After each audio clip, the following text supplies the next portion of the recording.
Bien, vos me comentabas que es para San Agustín la fuente de toda actividad humana, en el fondo es el amor. Sí. Y la función de la razón, y de la razón ética en particular, entiendo, es la de ordenar los amores, ¿no? Según una jerarquía, supongo, o según cierta prudencia. Claro. ¿Cómo es esto? Sí, simplificando mucho el pensamiento de San Agustín, podemos decir que él planteaba que en nuestro obrar hay tres grandes momentos. Un primer momento es el amor. Yo veo algo en la realidad, la atracción, que digamos, me atrae. Claro. Es un momento afectivo. ¿Afectivo en qué sentido? Que algo me afecta. Algo de lo que me rodea deja de serme indiferente y digo, uy, está bueno eso. El ejemplo que poníamos antes de la torta de chocolate, sí. Un pantalón que digo, uy, que parece bueno, sí, lo que sea. o lo que sea. Después siempre está en la base ese momento. Después hay un segundo momento. Muchas cosas las vemos, decimos qué buenas que están y queda ahí. Hay otras veces que vemos algo, decimos esto está bueno y además digo quiero tenerlo. Ahí viene el deseo. Muchas de esas cosas pasamos a proponérnoslas como fines. Bueno, sí, me voy a comprar esto, voy a estudiar esta carrera que me gusta, quiero leer este libro, voy a ir a ver esta película. O sea, no todo amor se convierte en deseo. Muchos amores quedan ahí. El no llegan deseo a ser es tan cuando intensos. yo lo que amo lo quiero tener. Lo quiero tener. Bien. Entonces, ese es un momento que es tendencial, ya no es solamente afectivo, no solamente me afectó la realidad, sí. Sino que ahora yo voy hacia la realidad. Ahí ya es donde interviene nuestra libertad, nuestra razón. Después habrá un tercer momento que porque se posa. también puede ser que sea un amor de algo imposible, claro. Entonces yo no puedo desearlo porque lo veo, no tengo esperanza de obtenerlo, ¿no? Claro, ahí está el tema. Ahora, en ese deseo ya hay un momento ético. Ese deseo ya tiene su momento ético. El amor para San Agustín es un amor lúcido, es un amor que ya está penetrado de razón. Nosotros estamos muy acostumbrados al hablar del amor como algo ciego. Es muy común decir el amor es ciego. Es una visión que viene más bien, diríamos, del romanticismo, ese amor que es puro impulso, que no se fija en nada, que nos lleva a locuras. Para la tradición previa a ese momento del romanticismo, el amor no tiene por qué estar opuesto a la racionalidad, a la lucidez. Es más bien algo que actúa en conjunto con nuestra inteligencia. Entonces, para San Agustín hay un amor lúcido. Amor lúcido. Ama, pero mira bien lo que vas a amar. O sea, uno puede ordenar el amor. Él hablaba del ordo amoris, el amor ordenado o el orden del amor. Uno tiene que poner orden en esos amores que siente. Muchas cosas nos atraen, muchas cosas nos reclaman desde afuera. Nosotros tenemos que tratar de frenar aquellas que nos reclaman, pero no nos edifican, no nos ayudan a crecer, a ser más humanos, y incentivar aquel amor que sí nos ayuda a crecer. Y ese orden es propio del amor, digamos. Según San Agustín, es propio del amor ordenar, no es que viene la razón y le impone a la voluntad o al amor. Razón y voluntad no actúan separadas. Claro, porque generalmente consideramos un poco que la razón y la voluntad actúan separadas, ¿no? En el fondo, sí, son dos facultades, claro, pero, y tiene cada una su momento, pero en San Agustín es el ordo amoris, el orden del amor, San Agustín, o el amor ordenado. Las considera dos facultades, están separadas, pero él tiene claro que esa separación es más bien una cuestión de método. Yo las separo para estudiarlas, pero cuando yo actúo y están así, una a continuación de otra. Claro. Y sí, hay una que está un pasito adelante. Primero capto esto, lo veo y después lo amo, pero están todo el tiempo una y otra interactuando. Y cuanto más estén compenetradas, cuanto más en conjunto actúen, más humana va a ser mi acción, más plena de racionalidad, más feliz me va a hacer. Puede pasar que yo me deje llevar por impulsos, entonces no vea adecuadamente y yo considere que es bueno y desee algo que en el fondo no me hace bien. Pero yo no lo pensé mucho, entonces yo me anoto para hacer un curso, qué sé yo, de origami, creyendo que me voy a sentir feliz y realizado haciendo origami, y a las 2 semanas, cuando estoy ahí doblando papelitos, ya me quiero volver loco y digo, no, esto no era lo que yo pensaba. Ahí no hubo lucidez en el momento de la decisión, en el amor no fue del todo lúcido, me dejé llevar por un impulso, dije, uy, qué lindas estas figuritas, y no pensé del todo bien, bueno, pero voy a tener paciencia para estar ahí, esto es para mí o no es para mí. Sí, o simplemente el pensar que por hacer el origami, que no sé lo que es, ¿qué es el origami? Creo que son esas figuras de papel, esos muñequitos de papel, con muchos pliegues, que son como caballitos, garzas. Bueno, una artesanía, no sé qué es. Sí. Bueno, por hacer origami, no estoy con mi familia, o no juego al fútbol, o sea, claro. Porque en realidad, en concreto, siempre estamos atraídos por diversos objetos, ¿no? Y entonces uno tiene que elegir entre algo bueno y algo mejor, generalmente, tal cual, ¿verdad? Tal cual. O sea, yo amo esto, pero esto es mejor. Y muchas veces, hasta en casos extremos, hay personas que tienen que renunciar a su vida, que aman, por algo mejor, que es, por ejemplo, la defensa de la patria, el caso del soldado, ¿no? Sí, y entonces, de repente hay que renunciar a un amor, algo bueno, porque se me presenta algo, es verdad, y eso es ese trabajo que hace el Ordo Moris. Claro, es esa dialéctica entre la razón y la voluntad. Es el conflicto permanente de la vida humana. Claro. Permanentemente estamos con cosas que son buenas, pero bueno, tenemos que elegir una u otra. Como os decía, jugar al fútbol no es malo, pero tengo que ponerle una medida, porque si no eso... Pero entonces, ¿por qué San Agustín en otro lugar dice, ama y haz lo que quieras? ¿No está negando esto del Ordo Moris en esta frase? No, hay toda una historia con esa frase, porque ama habría que y haz ver lo que quieras. Sí, habría que ver si está bien traducida. Eso lo dice San Agustín en el comentario, en un comentario que él hace a una de las cartas de San Juan, donde San Juan dice que Dios es amor. Él dice en latín, dilige et quod vis fac. ¿Qué quiere decir esto? No usa el verbo amare. En latín estaba el verbo amare, amar. Él usa otro verbo, que es diligere, que no está en castellano, se perdió. Entonces se traduce por amar. Ama y haz lo que quieras. Pero el verbo original, diligere, es un verbo que implica elegir, implica no un amar ciego, sino un amar que pone preferencias. De ahí viene, por ejemplo, la palabra dilecto, el predilecto. Es cuando amamos, pero poniendo un orden. Entonces, ama y haz lo que quieras estaría mal traducido. Ama ordenadamente y entonces lo que quieras ahí, hacelo. Yo lo entendía en el sentido de que quien ama a una persona no le hace el mal. O sea, por el hecho de amarlo, ya el amor ordena todo lo demás. Lo entendía así. Claro. Si yo quiero a un amigo, no le voy a pegar, no lo voy a mentir, no lo voy a robar, porque es como que el amor va conduciendo todas las otras acciones referidas a esa persona, no sé. Pero bueno, claro. Sí, él dice, tenemos que poner el amor en primer lugar, pero ese amor tiene que ser no un amor a secas, un amor ciego, sino un amor lúcido. Y sí, aplicado a las personas, pero es que no vale solo para las personas, claro. Es un amar en general, sí. Es aplicado a todas las cosas, aplicado a las personas sí sería eso. Es interesante. De hecho, él sigue diciendo después, claro, sea que calles, calla por amor, sea que clames, clama por amor, sea que grites, grita por amor. Bueno, claro. De esa raíz no puede provenir sino el bien.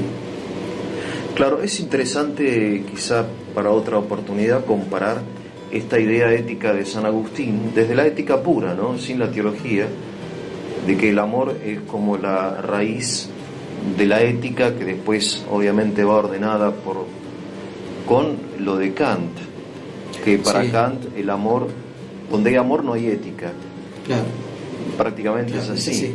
Es así. En cambio, para San Agustín, sin amor no hay ética. Sí. Es muy interesante. Sí.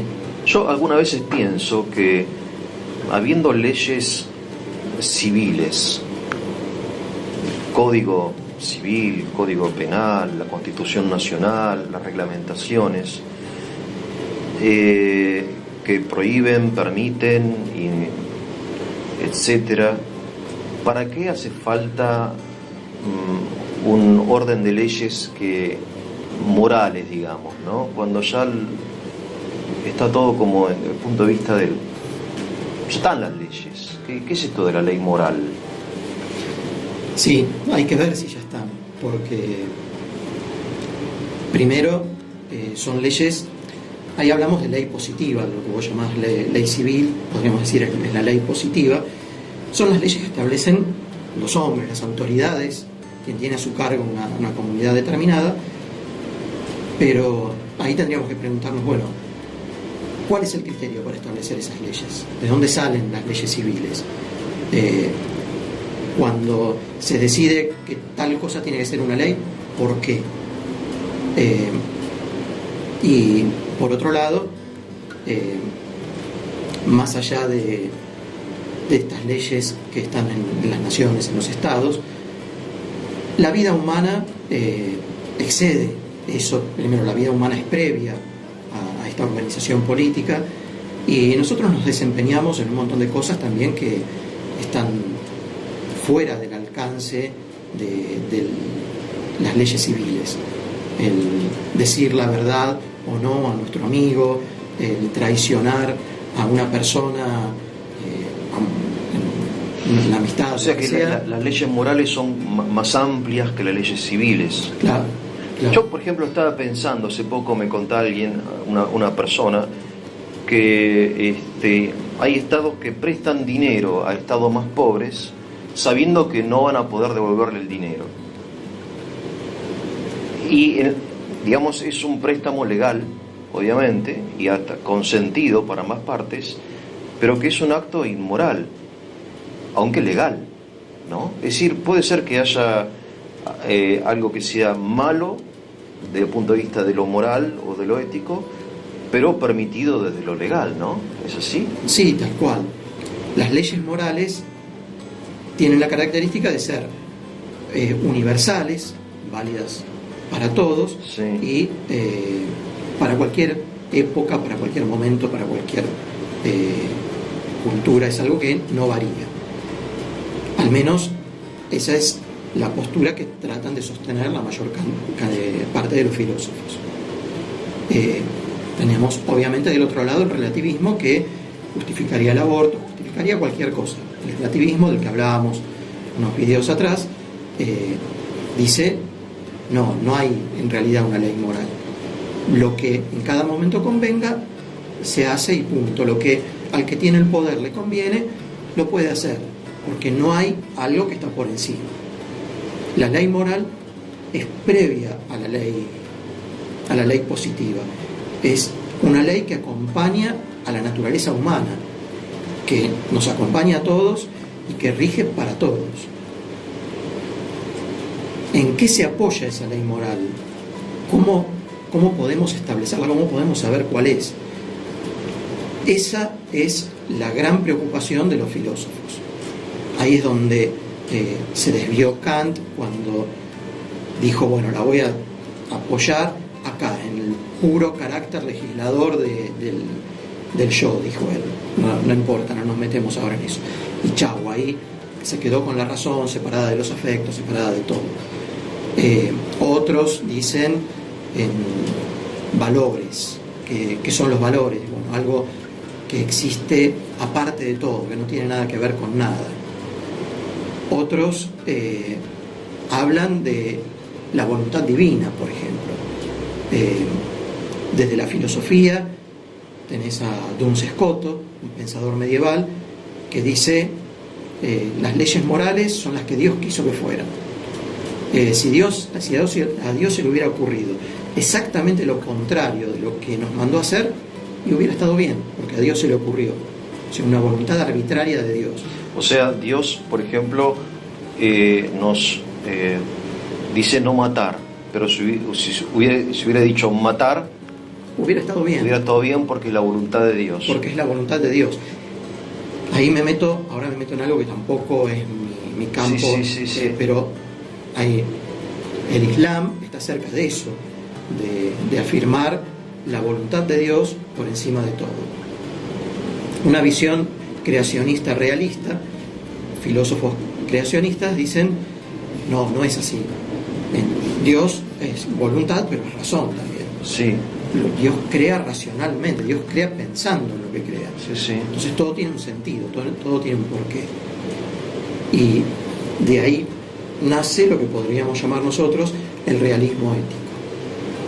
El fundamento de la ley moral es el ser de las cosas, es la naturaleza de las cosas.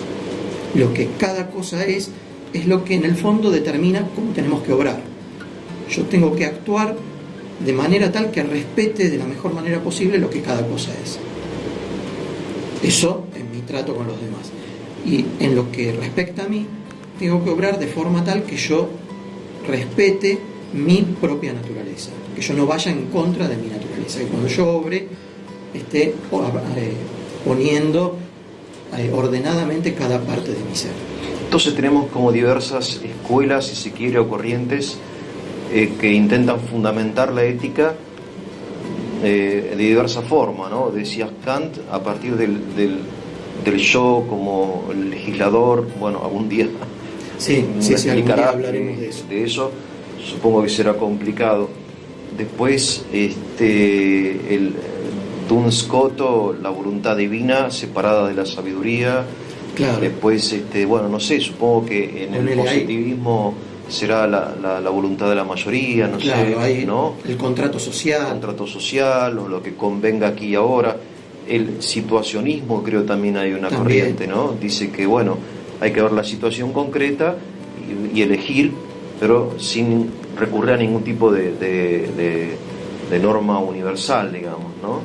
Y el creacionismo, o sea, la ética realista, que dice que la ética se fundamenta en el ser de las cosas. O sea, lo que es bueno, o sea, yo, por ejemplo, la droga es mala o el alcoholismo es malo porque evita, para dar un ejemplo, que mi pensamiento actúe libremente y estoy ordenado a pensar, y por eso, no sé. Claro, es malo porque anula mi libertad, no me deja obrar racionalmente, atenta contra mi salud. Pero esto que de la ética, del realismo ético, me parece que en el fondo es lo que, quieras o no, todos sentimos. O sea, más allá de la escuela filosófica, cuando el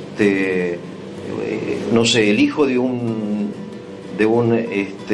profesor de filosofía que admite si se tira del balcón, dice no tenés alas, no, claro. Papá, no me quiero tirar porque quiero volar, no, pará, vos no estás, qué sé yo, no sé. Claro, es el sentido común, por otro lado, ¿no? Tal cual. El sentido común manda cómo tengo que actuar, cómo tengo que hacer para que las cosas funcionen.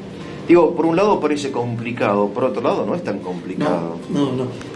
Siempre yo solía poner un ejemplo en clase. Imaginemos que un año para mi cumpleaños me regalan una planta y me dicen, para que crezca fuerte, sana, ponela más bien en la sombra con poco sol y regala 2 veces por día. Es una planta que necesita mucha agua. Yo hago eso, la planta crece espectacular. Al año siguiente, el mismo grupo me regala para mi cumpleaños un cachorrito. Y no me dan ninguna indicación, no me dicen nada, un perrito chiquito. Y yo digo, funcionó esto con la planta, voy a hacer lo mismo con el perro. Entonces yo lo ato en la sombra, lejos del sol, y 2 veces por día voy y lo riego.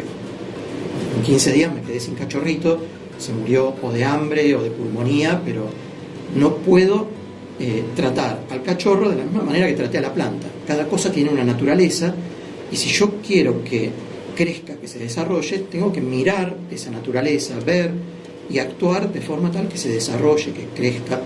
Yo respetar lo que las cosas son. una actitud de respeto ante el ser, no actitud de dominio, yo impongo lo que a mí se me ocurre, sino humildad, veo lo que las cosas son y las respeto.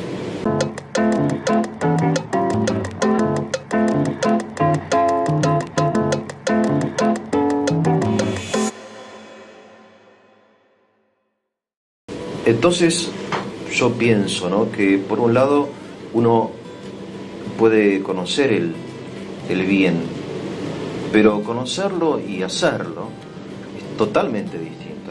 Sí. O sea, vos decís la torta de chocolate, yo me tiro encima de la torta de chocolate, sí, ¿no? Por más que sepa que no me hace bien.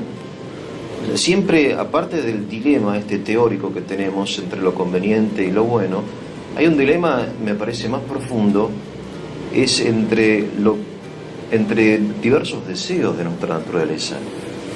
Por eso supongo yo que la ética también hay que educarla, hay que formarla, el carácter, no es algo... Claro, tal cual. Que uno dice, lo sé y listo. Creo que Sócrates tenía ese problema. Decía, bueno, sí, el que hace el mal es porque no conoce el bien. No, uno puede saber el bien. San Pablo decía, ¿no? Creo que decía, el bien que quiero hacer no lo hago, y el mal que no quiero lo hago. Tal cual. Hay un problema ahí. Tal cual. Si vamos a lo que al ejemplo que poníamos antes de la naturaleza herida del hombre, sí. Nosotros a veces sabemos lo que es bueno, pero hay otras cosas que nos están atrayendo, entonces no es fácil ir hacia eso que es lo mejor, que es lo ideal. Como vos decías, Sócrates tiende a ese intelectualismo moral, a decir, bueno, una vez que yo entiendo bien lo que es lo bueno, lo hago. El problema está en que no comprendí bien la ley moral, no comprendí bien cuál es la acción correcta. Una vez que la entendí, ya no puedo dejar de hacerla. Y las cosas no son tan así. No son tan así. No son tan así porque muchísimas veces sabemos lo que está bien y estamos ahí con esa lucha interna, ese debate, y tiene más fuerza la parte que me lleva para lo inferior. Entonces hay como una especie de entrenamiento interior, es como una especie de educación de nuestras facultades, de nuestra voluntad, para que nos resulte cada vez más fácil obrar bien. Podemos compararlo con otro tipo de actividades humanas, como ser, qué sé yo, quien aprende a tocar un instrumento.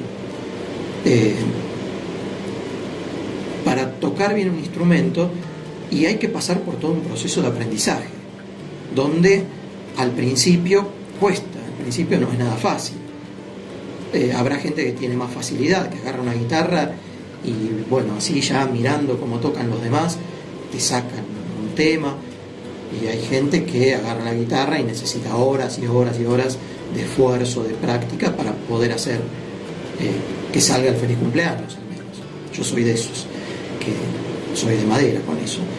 Bueno, en la vida moral pasa lo mismo. Hay gente que en ciertas cuestiones le sale fácil obrar bien, que es naturalmente virtuosa, qué sé yo, para aplicarse al estudio.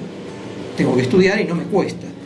Y hay otros que tienen que estudiar y está pensando en la película que están pasando en ese momento, en qué lindo que está el solcito para salir a pasear,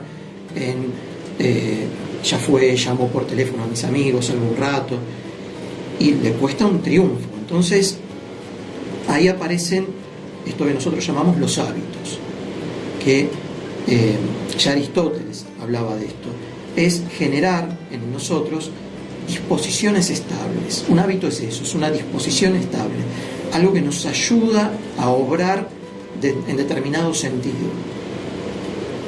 Así como una vez que yo voy practicando cómo tomar la guitarra, ya agarro la guitarra y ya mis dedos se mueven con una soltura distinta que al principio, ya no me cuesta tanto como antes.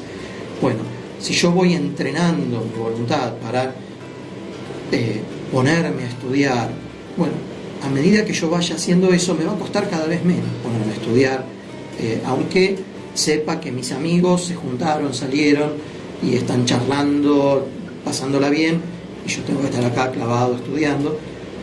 Bueno, no me va a costar tanto como otras veces.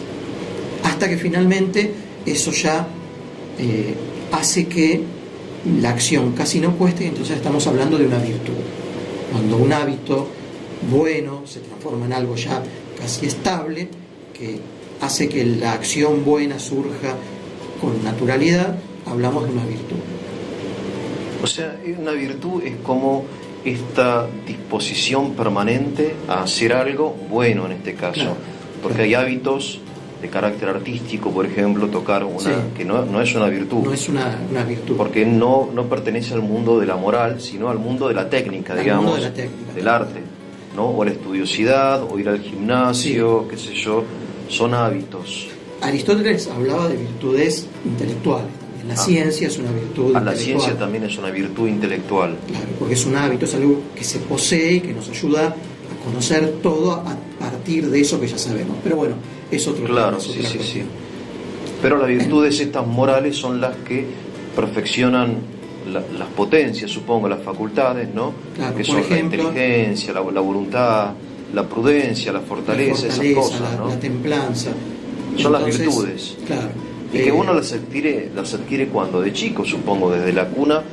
La tarea de los padres es ir educando a los chicos a sus hijos en estas virtudes, ¿no? La educación. La educación es eso, en las virtudes. La formación del carácter, la educación en las virtudes. Las virtudes se adquieren por repetición de actos. A ver, las virtudes se adquieren por repetición de actos.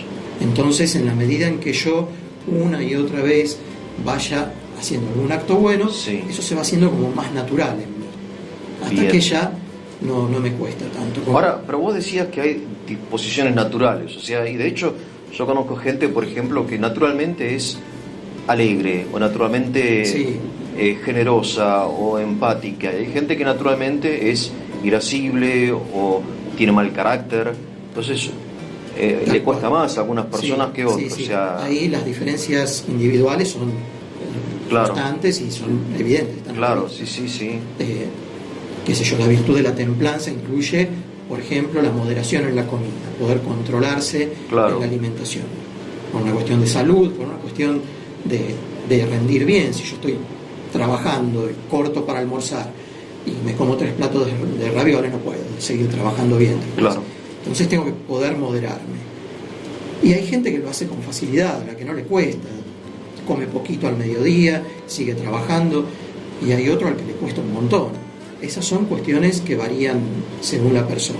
Y supongo que hasta hay características étnicas de pueblos, sí, por ejemplo, que están más inclinados, sí, qué sé yo, a un vicio y otros a una virtud, ¿no? Sí, digamos, seguramente. Sí. Hay pueblos que son más trabajadores, otros son más vagos, sí, unos son, ¿no? Y todo eso influye en la formación de tu propio carácter. Sí, entiendo, sí, ¿no? Hay pueblos que tienen una afectividad, claro, más intensa, que les cuesta más controlar todas las pasiones. Bien. Y vos mencionaste el tema de los vicios, que también hay que tener en cuenta, porque así como hay hábitos buenos, ajá, hay hábitos que no son buenos, hay hábitos malos, y esos serían los vicios. Así como se puede hacer carne en mí el obrar bien, sí, se puede hacer carne en mí el obrar mal. Y en ese caso también los vicios aparecen por repetición de actos malos, de un modo. De hecho, cuando, por experiencia lo digo, y cuando uno comete un acto malo al principio, te cuesta más, y después ya uno empieza, hasta la conciencia termina un poco adormecida, ¿no? Se adormece la conciencia, va saliendo todo como más naturalmente, ya ni lo pensamos, espontáneamente sale. Uno se habitúa a mentir y ya miente naturalmente. Sí, se hace como una segunda naturaleza, digamos, sí, ¿no? Ya, sea buena o mala, una segunda naturaleza. Hasta uno sin necesidad, podríamos decir, como si hubiera necesidad de mentir, pero sin necesidad uno miente ya porque se hizo hábito el mentir. Claro. Bueno, están las adicciones, que son vicios, sí, que sí, aparte están relacionados con un mecanismo biológico muchas veces, sí, de adicción biológica que se suma. Pero esto es muy interesante, y algo que me sorprende a mí es que no se habla de esto. No, está muy dejado de lado el tema. O sea, yo digo, en la escuela, sea pública o privada, se habla de ciencia, de tecnología, de sociedad, de Estado, de geografía, de materia, ¿no? De todo. Pero la palabra virtud y esto de los hábitos, es como que, y sin embargo parece que es el fundamento de la buena vida, ¿no? Tal cual. De la vida humana, de la vida decente, sí, de la decencia. Sí. Incluso, no sé, ahora en la última década, 2 décadas como mucho, hay todo un resurgir de todo lo que tiene que ver con el tema de las emociones. En el ámbito académico, algunos hablan de lo que llamaron el giro afectivo. Se vuelve a hablar mucho de la cuestión de las emociones. Sí, la inteligencia emocional, todo eso. La inteligencia emocional. Sí, es interesante. Sí. La educación de las emociones. Y hay algunos intentos de volver a hablar del tema de la virtud. Hay algunos filósofos norteamericanos que traen otra vez esta cuestión de la virtud, recurren a Aristóteles incluso. Pero es algo que está muy en el ámbito académico. Todavía no se ve. No se ha popularizado. No.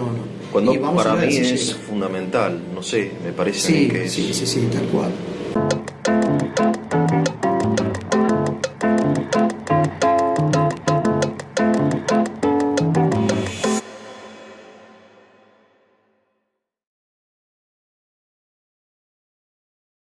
Me sorprende, te decía, la falta de importancia que le dan en la escuela y en los medios, en todos los ámbitos, al tema ético. Además, la ética resulta bastante aburrida para el común de la gente, y de hecho uno ve televisión y hacen planteos, hay muchos planteos de carácter sobre la política, sobre economía, sobre sociedad, también sobre la ciencia, pero el problema ético es como que no está en primera plana, cuando en realidad los problemas que tenemos son éticos. La corrupción, por ejemplo. La corrupción es un problema eminentemente ético, ¿no? Sí. No sé, la pobreza también, o la concentración de las riquezas en manos de pocas personas. Aunque es un problema económico, hay también un tema ético ahí. Sí, ¿no? Sí, o sea, sí, los grandes problemas de la humanidad, como la violencia familiar, etcétera, y ahí siempre veo yo como un aspecto ético que es primario y a su vez totalmente descuidado. Es raro, ¿no? Y es así, sí. La clave de todo está siempre en el corazón del hombre. Todos los problemas de la humanidad en definitiva pasan por el corazón del hombre. Si el hombre buscara el bien y obrara bien, bueno, se solucionarían, no sería tan difícil solucionar muchos de los problemas de la humanidad. Pero bueno, así somos. Ahí, si bien en el fondo nuestras tendencias más profundas buscan lo bueno, está eso que comentábamos antes, que es que nos reclaman un montón de cosas distintas y bueno, uno se deja llevar y va para acá, para allá, y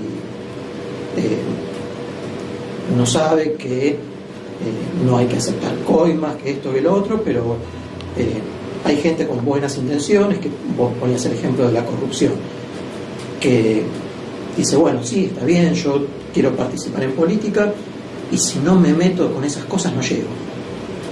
Y entonces, bueno, hay toda una cuestión de un sistema que atenta contra aquel que pretende obrar bien. No ayuda mucho el clima general que se vive. No sé si es eso lo que vos...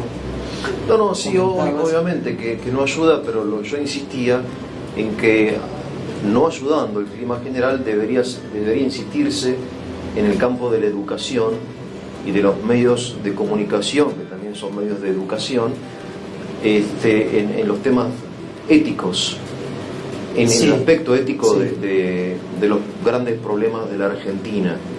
O sea, hay un aspecto importante, es como que tengo un elefante acá en el medio y hacerse como que no hay un elefante, ¿entendés? No es así. Sí. Y estos conceptos que vos nos explicás ahora en estos videos son básicos, claro, pero que desconocemos la mayoría. El tema es que vos ponías el ejemplo, hay un elefante acá adelante, hacerse los tontos y no decirlo. Es más, yo diría que hasta hay miedo a decir que hay un elefante ahí. Lo que predomina en nuestra cultura es una especie de miedo a decir hay principios éticos. Basta, dejemos de ser relativistas, esto es así y esto está por encima de todo lo demás.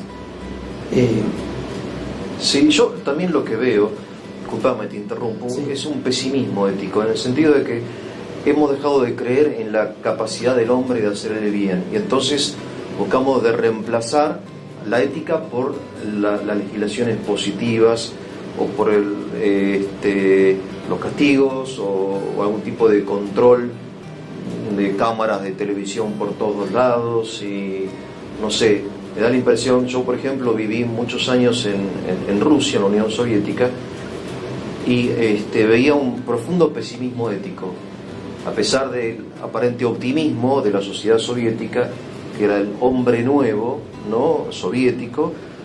Había un pesimismo porque todo tenía que estar controlado. Es más, en cada manzana había una persona que controlaba a los vecinos. No vaya a ser que este hable con ese, con el otro, o que comenten tal medida, o que se junten. Había un control rígido del Estado sobre las personas. Y creo que en el fondo había un pesimismo ético. Es decir, el hombre demostró que es una porquería. Es la corrupción, si lo dejamos libre, va a hacer cosas malas. Entonces vamos al límite, rigurosos. Si no, pasás 3 años a la sombra, sí, y sí, pensás... Sí. ¿No? Me da la impresión que en la sociedad capitalista también hay un cierto pesimismo ético. No sé. Sí, hay...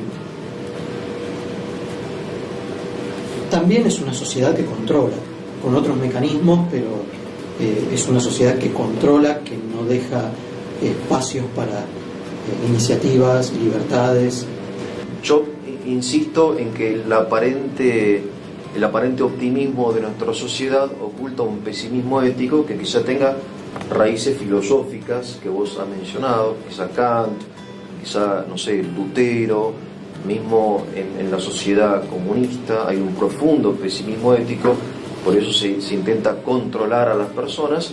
En cambio, entiendo yo que el realismo ético apuesta por el hombre, por la educación del hombre en las virtudes, entiendo. Claro. Sí, ¿no? Vos al hablar de Rusia decías había como una especie de pesimismo, miedo, por eso había que controlar. En el fondo hay una especie de pesimismo ante la realidad, miedo ante la realidad. Hay que controlar todo y imponer, porque las cosas por sí mismas no apuntan a lo bueno.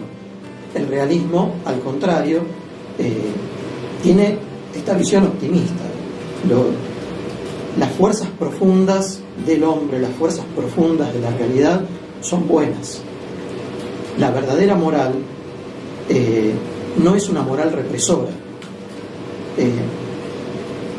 A veces está la idea de que, bueno, si ya superamos la época de la represión moral, que no se puede hacer esto, no se puede hacer aquello, no se puede hacer lo otro.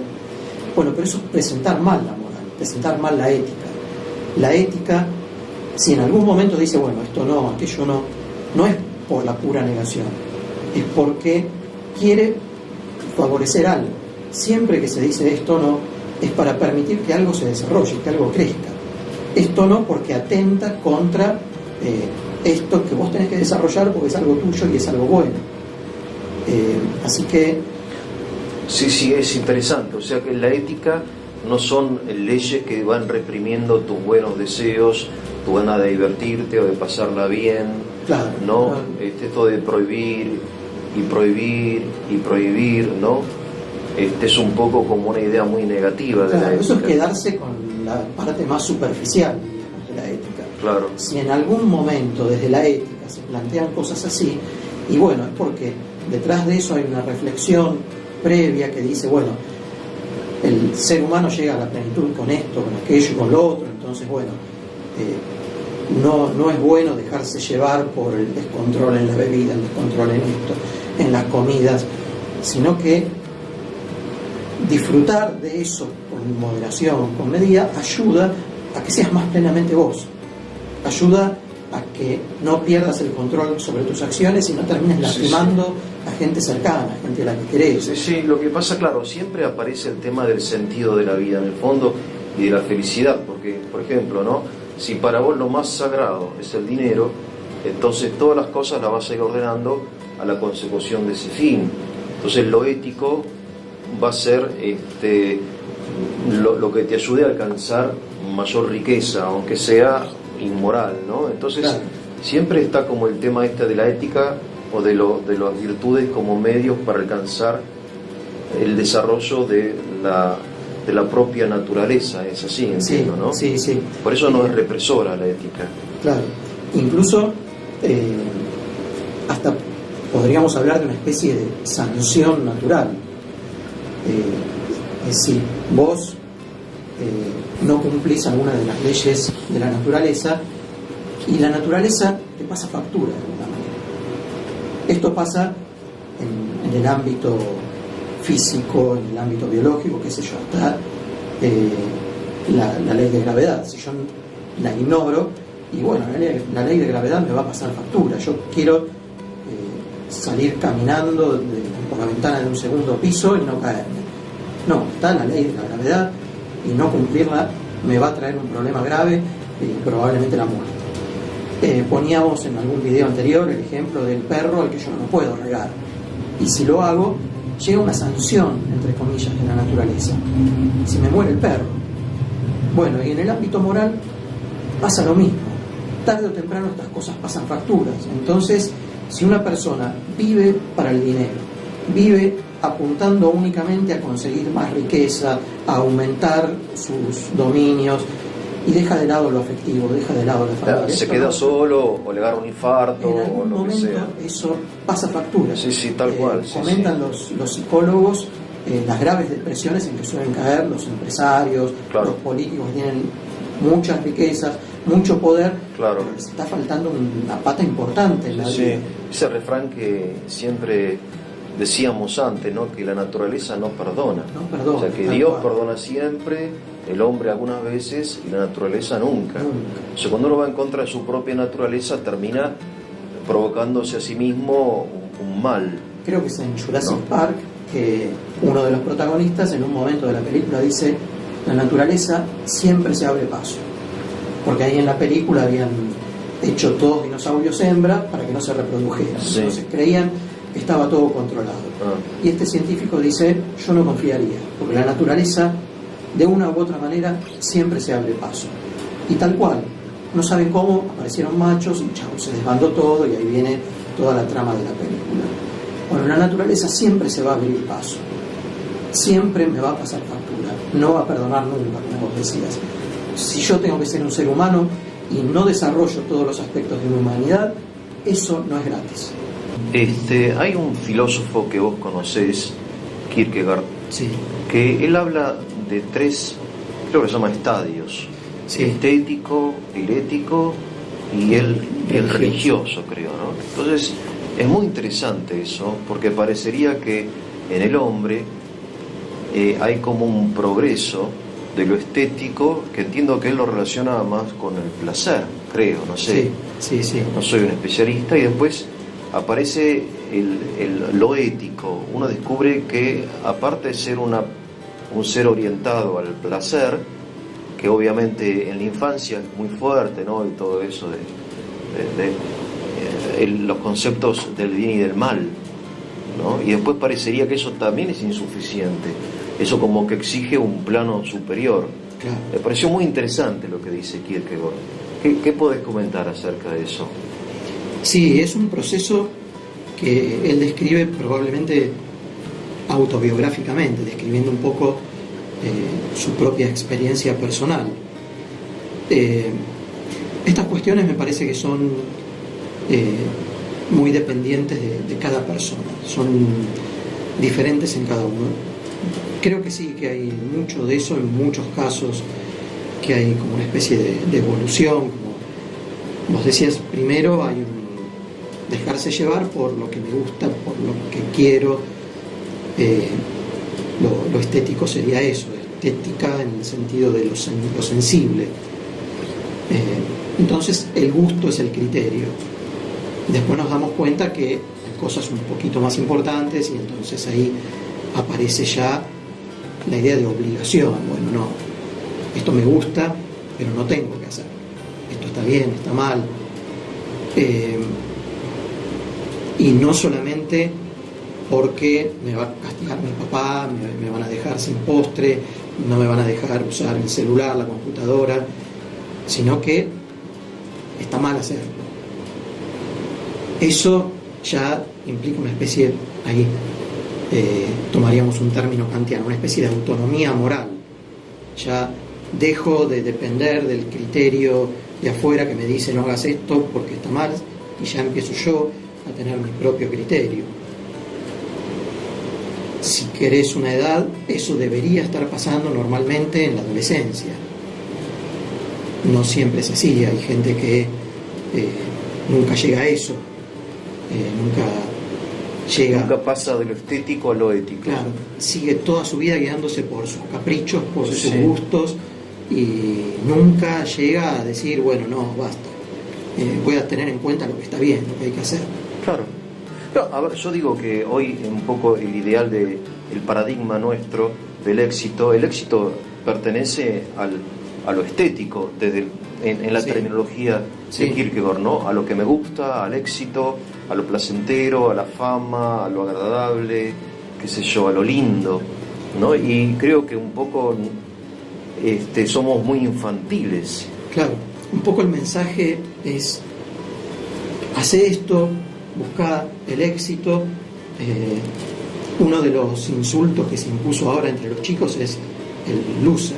El perdedor, claro. Es un perdedor. Eso es un loser. Cuando yo era chico eso no existía. No existía, ¿no? Es algo que viene de afuera y tiene que ver con este paradigma del éxito. Bueno, lo peor que te puede pasar es que seas un perdedor. Antes el perder era una cosa normal. Entonces siempre había ganadores y perdedores. Ni el ganador era el mejor, ni el perdedor era el peor. Bueno, ahora no. Esto es así. Vos tenés que tener éxito, tratá de no ser un loser y no pienses mucho. De hecho, toda la literatura de autoayuda creo que está orientada, en definitiva, al éxito. Sí. Aún uno tiene que ser bueno para tener éxito. O sea, tenés que tratar bien a tus clientes, pero no porque se lo merecen, porque son seres humanos, etcétera, sino porque ellos te van a devolver y vas a tener éxito.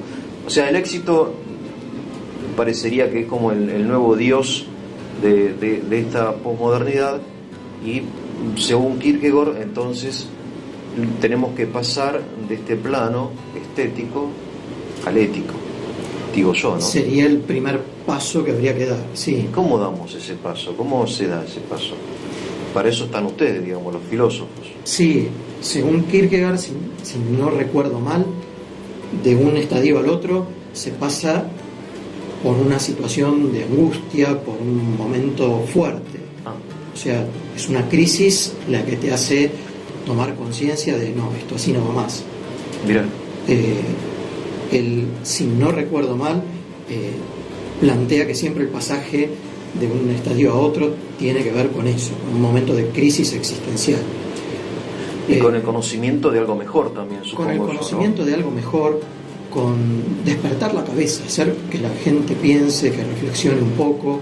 Claro. Todo apunta a que uno no piense, a que uno esté todo el tiempo metido en algo, mirando, escuchando algo. Sí, somos irreflexivos totalmente. Somos totalmente irreflexivos. Y aparte estamos masificados, creo, un poco todos estamos como guiados de las narices por los medios de comunicación, entonces ya la moda, etcétera, ¿no? Yo recuerdo en la vida de San Agustín, él también describe un poco un paso de lo estético, de lo placentero, gracias a la lectura de los latinos, creo que era Séneca.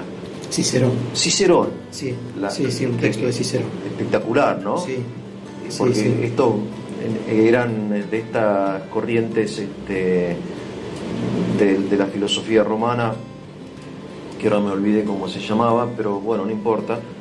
Tiene un gran valor ético, esas las cartas morales, etcétera. Sí, Séneca era estoico. Los estoicos. Cicerón era más bien ecléctico. Claro. Sí. Descubre la belleza de lo moral. Sí, no sé si haces referencia a esto, pero bueno, San Agustín lee, por su estudio, porque estudiaba retórica, un texto de Cicerón, que era un elogio de la filosofía, y descubre que su verdadera vocación es la búsqueda de la verdad. Claro. Y ahí dice: mi alma se sintió que volaba, mi espíritu ardía, sentí un fuego interior y ahí mi vida cambió. Sí, sí. Hay un autor argentino, Marechal, que tiene El ascenso del alma, no sé si lo leíste. Sí, sí, sí. Que también pasa como de la belleza física a la belleza ética o a la belleza moral, o sea que el bien también es muy hermoso y muy atractivo en sí mismo, y que es una realidad, como decía Saint-Exupéry, invisible a los ojos, ¿no? Que sí. Es muy lindo eso, o sea, sí, uno va... en la moral hay mucha belleza y hay mucho placer también, placer elevado. Sí, va aprendiendo uno a captar esas cosas que los sentidos así a simple vista no captan. Claro. Y nos vamos humanizando en definitiva al darnos cuenta de eso. Platón también hablaba de un ascenso en la belleza y decía: hay que pasar del amor a los cuerpos bellos al amor a los bellos discursos, a las leyes. De ahí, por ejemplo, esto que tiene la literatura griega de poner paradigmas heroicos, ¿verdad? Sí. De Homero, etcétera, que ponen como la belleza de las buenas acciones de los héroes. Claro. O de los santos, en el caso nuestro, de los cristianos, ¿no? Sí, que paradigmas morales muy elevados. Sí, que no solamente es bueno, sino que también, como vos decías, es bello. Es muy hermoso. Atrae en todo sentido. Claro. No solo en un sentido moral, en un sentido estético, humano. Queremos eso, queremos ser eso, admiramos eso. Sí. Entonces, lo que me parece a mí muy importante es proponer este paso de la estética a lo ético, y después, no sé, cómo hace Kierkegaard para pasar de lo ético a lo religioso, quizá hablemos en otra ocasión, pero parecería que la dimensión ética también es insuficiente en el hombre. Hace falta un paso más. Un paso más, creo, ¿no? Sí. Que es lo religioso. Sí, una apertura. Estamos... a lo trascendente. Ya que citamos tanto a San Agustín, estamos hechos para ti, nuestro corazón está inquieto hasta que no descanse en ti, dice San Agustín, ¿no? Hay como un deseo de algo más. Pero cuánto más se siente ese deseo cuando estamos entre las cosas materiales y no salimos de ahí, en ese plano estético que vos decías. Sí, es muy interesante, me parece a mí, el planteamiento de Kierkegaard, y muy actual, porque pasar del paradigma del éxito al paradigma, por ejemplo, del bien común, es algo para mí muy importante en la Argentina, fundamental, ¿no? Sí, tal cual. Del bien común. Sí, salir de mí. De la cosa esta individual. Claro. Y pensar, bueno, ya está, basta de pensar en mí, pensemos en todo de una vez. Sí.